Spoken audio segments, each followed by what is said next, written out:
Going to start here looking at the first of the two types that you're sent. This is what I would describe as for general wear. You can see it has a system where you can just put it on and click. It's not quite as secure or as tight fitting as the other ones, but the sort of thing that after you're out of the period of wearing a splint all the time, that you can have this in your pocket in the car or whatever, and if you have to do something such as pick up a heavy box or something that causes you a bit of concern, then this is much easier just to slip on and click closed. Make sure it sits just above the A2 pulley, not actually on the A2 pulley itself. We don't want to squash that injured tissue. Same goes for the fitting of the other one as well. And this will provide certainly some support, yeah, but we don't rely on it as much as that.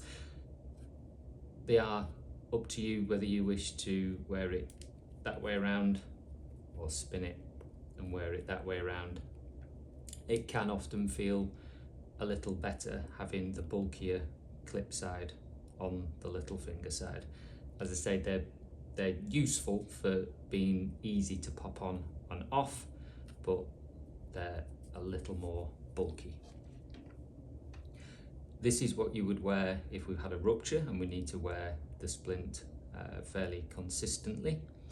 Do take the splint off 2 to 3 times a day and do some iron claw type work. Don't just literally leave it on for 24 hours a day.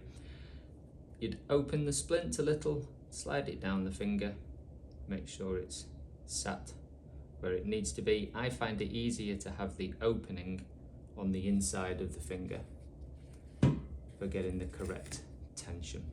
Take a pre-done piece of tape. It's much easier without the tape roll.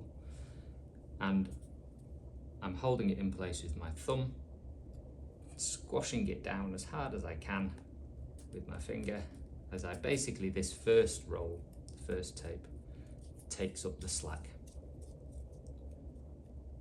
Not the neatest, but it will do.